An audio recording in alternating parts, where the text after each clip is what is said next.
Should you lease or buy a Tesla? We'll give you 3 things that you need to consider before making a decision on how you're going to finance or lease or buy a Tesla. Here's a cool article that Tes Bros actually released. Not sure if you want to buy or lease a Tesla.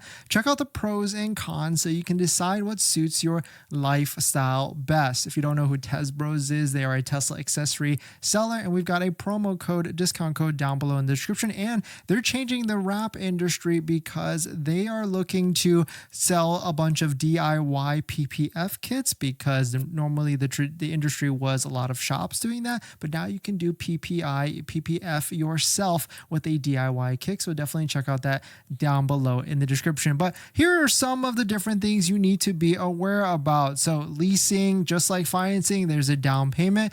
Usually monthly payments are a lot lower when you're leasing versus financing. So that's one big difference. There's mileage limits, anywhere from 10, 12, 15,000 miles a year when you're leasing. And if you go over it, because you can go over, it's not like you're locked at those limits. It's about 25 cents for Tesla to go over it. Other types of leasing companies like BMW, Mercedes, Honda, all these other different ones, you can usually buy out that lease at the end, but Tesla does not allow you to buy it out. So you must give it back to Tesla at the end of the lease so that they can go ahead and turn around and sell that vehicle to the next person as a used Tesla certified type of vehicle. And so that's kind of the main reason why they actually do that. Here's the pros for leasing: lower monthly payments. We talked about that. And really at this point, with how low the payments are for a lease, you really can't get ahead of depreciation by financing. And it's almost like you might as well put that risk on Tesla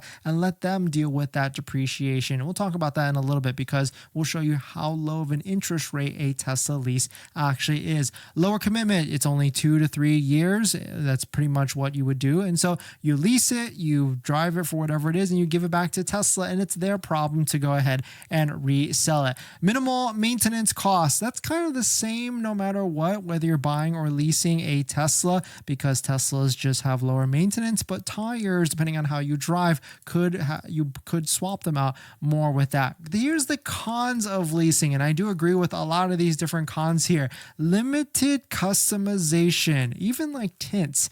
Typically, Tesla wants you to remove them at the end of them, but most of the customization that most people I feel like are going to be doing is like screen protectors, phone mounts, floor mats, like promo codes down below in the description. All that stuff you can take off really easily. So nothing new, nothing big with that, I would say. But if you do wraps or tints, then you most likely have to take it off. Mileage limits. So this one's a kind of an interesting one, because if you drive more than 15,000, you can always pay for more, but then of course you got to do the math there to see if it's worth it to try and buy it yourself. But even if you bought a Tesla, financed it, or paid cash, and you drove a lot of miles, that vehicle is going to depreciate a lot on top of that. So really it's kind of the same. If you're driving a lot, there's not necessarily a limit, but you do pay more with leasing. But you would kind of pay more if you financed and owned the vehicle. You pay more by more depreciation, which is just a different way of categorizing it. No equity. Yeah, so that's a big one, because you don't own the vehicle, especially with Tesla. You have to give it back. And so really that is something you're not building, but at this point, we've kind of, the name of the game with Tesla is you're going to lose money, or with any vehicle you buy, you're going to lose money no matter what. So you're not really building equity no matter what. The days of being able to flip Teslas or buy Teslas and make profits or any type of vehicles, that's been long gone. And so you're going to lose money no matter what with the equity. And so it's not like buying a house, you're going to be building equity. With Teslas, you are definitely not building equity. And the biggest con that has been left out of this is leasing has its own set of fees. You've got acquisition fee, which is I think $700 give or take at the start of the lease, and you've got a disposition fee at the end of it, like $350, which is waived if you get into another Tesla lease. But certainly that is a couple different aspects of it with leasing. And on top of that, leasing traditionally has always had a higher interest rate, but now it is way lower, but it's still not as low as 0% that you can get on the Model 3 or the Model Y. And I get this question a lot, is you can use a Tesla referral code, just like the one down below in the description, to stack it on to get an extra $500 to $1,000 on a lease. And you can get a Tesla inventory vehicle. You can't get a demo vehicle, but if you find an inventory vehicle like this one right here, a Tesla Model 3 with a $5,000 discount, you can tell it's not a demo vehicle because it doesn't have miles on it. You can lease this vehicle, and this is the prime type of vehicle to get a 2024 Model 3 because of how low that interest rate and how big of a discount you can get. When you lease a vehicle like this, that $5,000 discount affects the payment $30 a month, so about $150 less of a monthly payment versus one without a $5,000 discount. And I'll show you how low of an interest rate this actually is, but it's still not as good as 0%. But some of the pros is that Tesla, they want you to get into another lease. And so we've commonly seen at the end of the Tesla lease, they've offered 2 months payment waived. They've offered wear and tear credits, so you don't have to pay for like the curb rims or anything like that. And of course, they waive that acquisition fee if you get into another one. But let's get into financing, right? So financing, you get to own it, but you don't really own it because it's depreciation. You can use Tesla financing, third-party lenders, or balloon loans. Tesla financing right now, 0% for 36 months on a Model 3 and 0% for 60 months on a Model Y. You really can't beat that. There was a time when credit unions and other banks could get you a lower interest rate, but that's when Tesla was like 5, 6, 7%. At this point, your best bet is going to be Tesla financing. But if you're looking for the lowest monthly payment on a Tesla, that's where channel sponsors like Tenet comes into play. Tenet is an approved Tesla financing partner and can get you the lowest monthly payment on a Tesla, whether it's new or used. They are jumping into the used market a ton, so if you want to check out what their offer is, definitely check out that link down below in the description. Hit the apply button for a soft inquiry, soft credit check, so you can see what their offer is on a Tesla, whether it's new or used. So definitely check out Tenet down below in the description. And thank you to Tenet for sponsoring this video and a bunch of other videos this month. But here's some of the pros. No mileage limits. When you buy it, you own it, so you don't have a due date at the end where it's 3 years or 2 years like a lease does. You can own it for as long as you want, but really keep in mind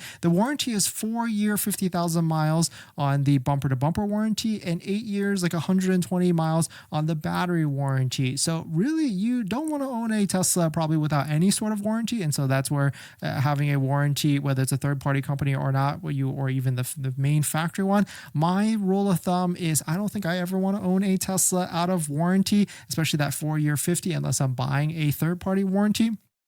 And so certainly that is a big one for sure. Customization. If you like wrapping your vehicle, I like putting tints on, PPF, all that stuff. And of course, any accessory I want, rims. Yes, then certainly that when you're buying it, you get to choose and decide whatever you want there. Resale value. This is a funny one. Quote, Teslas hold their vehicle values well and you can trade or sell or trade in your car if you choose to upgrade or change models. That one is an interesting one and probably an old statement. We can't knock Tes Bros for that. But Teslas, yeah, I'm not sure they hold their values too well. I mean, yes, there could be something to be said. There's a lot more people that are interested in buying Teslas, but there's price thresholds for all of this because now there's that $4,000 used EV tax credit at $25K. And so there is a lot of different reasons why Teslas could not be holding their values well. Cons of buying: higher monthly payments. This is essentially true across the board because you're financing the whole vehicle, unlike when you're leasing, you're just financing the depreciation at 3 years of what you're actually using. Depreciation, yeah, Teslas depreciate over time. And repair costs post warranty. After that 4-year 50K mile warranty, you're on the hook for anything and everything after the fact, for sure. And so certainly those are pretty much everything in terms of leasing versus buying. I think at this point, with the interest rates as low as they are on leasing and financing, it's hard to knock leasing. Here's a screenshot of a Model 3 that has a $5,000 discount like that 2024 Model 3 long range all-wheel drive. You can see right here, $5,000 discount. Monthly payment $337 a month. APR on the lease is 1.91%. So you can't tell me, like, think about this, $337 a month times 36 months for a lease. That's a total of $12,000 in monthly payments. If you were to buy a brand new Model 3 all-wheel drive for $37,000 plus tax and everything, in 2 years, 3 years, that Model 3 is definitely going to be worth less than the $12,000 on a lease, maybe even low 20s to 25s. If you don't believe me, just take a look at some of the Model 3s or 2023s right now and see what prices they are. I mean, this is probably a terrible representation, but taking a look at like a 2023 Model 3 from Hertz, it's worth $26,000. So it's depreciated, what, $10,000 to $15,000. So this is something where, yes, this is an older Model 3, older body style, but with Tesla's mission of trying to get electric vehicles into the hands of everybody out there, the one way to do that, the only way to do that really is affordability. When you make these payments, when you make these vehicles as cheap as possible, more people are able to get into them, more people are able to buy them. And so really just think about that long term. Vehicles depreciate, and also Teslas and electric vehicles definitely depreciate. I'm taking a look. I went through some of the deals out there to see if there's anything out there that's crazy right now. It seems like Tesla has pretty much pulled everything and anything out for the month of November.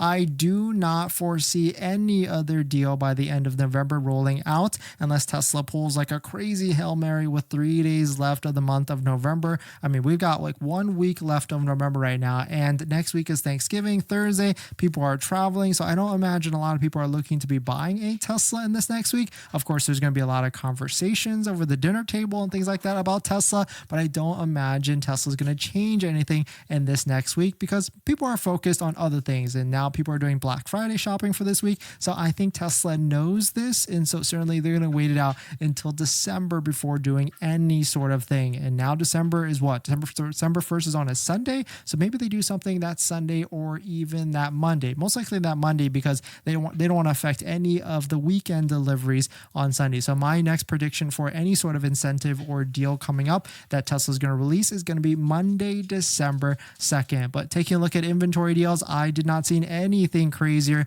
than what has already been posted out there. And I did update a couple more vehicles on our deal spreadsheet down below in the description if you want to take a look at it and poke around and see what type of deals are out there on a Tesla vehicle.